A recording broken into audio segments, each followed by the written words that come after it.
Salut à tous, c'est Flippies. Au programme de cette vidéo, le bilan de tout ce que nous avons vu durant ce mois, l'annonce du live de clôture et enfin le plus gros concours jamais organisé sur la chaîne. Commençons donc avec le bilan sous forme de top 3 répartis en 10 catégories. Les meilleurs décors, les films les plus originaux visuellement, les meilleurs protagonistes, les meilleurs antagonistes, les plus drôles, les plus émouvants, les meilleurs OVA, les meilleurs TV specials et les meilleurs films. Restez bien jusqu'à la fin car de grosses surprises vous attendent à la fin de cette vidéo. On commence avec les meilleurs décors. Numéro 3, Gold pour le Grand Tetsuro recouvert d'or qui est tout simplement éblouissant. Numéro 2, le 6ème film avec l'île du baron Omatsuri et ses décors en 3D aussi riches que variés. Et numéro 1, Strong World. Merveille ne pourrait pas mieux porter son nom, la diversité couplée à la qualité d'animation en font un lieu magnifique qui m'a complètement transporté. On continue avec les plus originaux visuellement. 3ème position, le premier OVA. Ayant été produit par un autre studio que la Toei, ça en fait un épisode très original. 2ème position, le film 11 en 3D. La raison est dans le titre puisque c'est une cinématique de jeux vidéo de très bonne qualité et agréable à regarder. Et à la première position, le film 6. En plus des décors, tout le visuel est atypique, ça le rend très dérangeant à regarder mais c'est le but. Ensuite, les meilleurs protagonistes. Numéro 3, Foxy dans l'aventure de Nebulandia. Si son arc est oubliable, le TV Special fait l'effort de lui offrir un développement sympa. Numéro 2, Medaka dans le premier OVA. La fillette ne paie pas de mine, mais je la trouve attachante tout en évitant certains clichés dans lesquels il aurait été facile de tomber à l'époque. Et numéro 1, Shuraya de l'aventure sans issue. Chara-design et personnalité bien gérée, et surtout il a droit à son moment de gloire contre les antagonistes, ce qui est très rare. Et maintenant, les meilleurs antagonistes. Numéro 3, Barndy World de 3 Days 2 Years. Il s'intègre parfaitement à la trame de l'histoire. Ses pouvoirs sont bien dosés et sa relation avec son frère est touchante. Numéro 2, le baron Omatsuri du film 6. Il n'est pas vraiment méchant, simplement désespéré et ne supporte plus la solitude. Et numéro 1, Z, le marine le plus stylé. Son background est tellement bien foutu qu'il est digne des meilleurs méchants de One Piece. On enchaîne avec les 3 films les plus drôles. 3ème place, le TV Special numéro 2. Il est rafraîchissant et sans prise de tête. 2ème place, le film 3. Le film passe son temps à faire n'importe quoi comme d'habitude pour notre plus grand bonheur. Et à la première place, et sans discussion, le premier film. C'est son gros point fort et n'a pas à rougir face à l'humour du manga.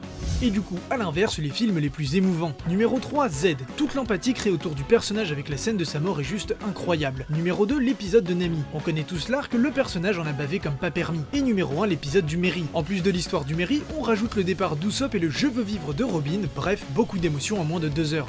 Il est maintenant temps de récompenser les 3 meilleurs de leur catégorie. Commençons avec les OVA, pas de surprise au vu de leur petit nombre. 3ème place, le premier avec Ganzak, car il a un peu vieilli. 2ème place, Romance Down Story. L'initiative d'intégrer cette histoire à One Piece et la manière dont c'est fait est très plaisante. Et première place, Strong World épisode 0. Il y a tellement d'informations sur l'œuvre que j'ai beau le revoir, je ne m'en lasse jamais. Ensuite, les 3 meilleurs TV Special. 3ème place, épisode du Mary. Comme je le disais, il est super émouvant et en plus on revit les affrontements contre le CP9 qui sont pour moi les meilleurs combats des Mugiwara. 2ème place, l'épisode d'East Blue. L'animation est tellement incroyable qu'elle pourrait rivaliser avec celle d'un film. Et enfin, à la première place, 3 Days 2 Years. Celui-ci pourrait être un film. L'animation est top et légèrement différente et j'adore le scénario. Il s'intègre parfaitement à l'œuvre sans semer plein d'incohérences, ce qui me fait dire qu'il pourrait presque être canon.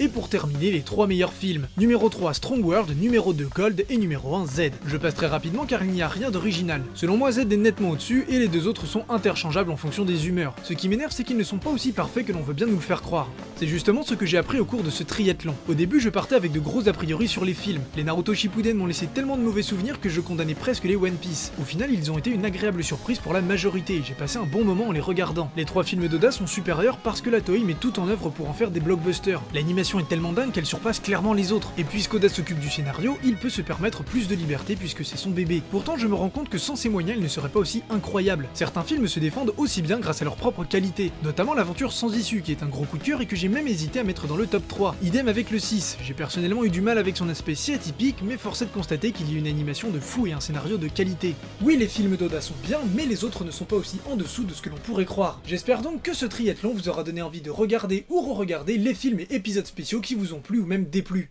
Ça y est, le triathlon touche à sa fin. Pour conclure ce mois spécial en beauté, je vous invite tous à participer au live de ce soir. Je serai accompagné de Plasmo, Goji et Max et Léo de DB Times. Il débutera à 21h et nous aborderons divers sujets sur les films, TV special et OVA. Rendez-vous donc ce soir à 21h. Et enfin, l'ultime conclusion de ce triathlon, le concours. Vous avez pu apercevoir au début de chacune de nos vidéos les logos de Kaze et Shibuya Akihabara.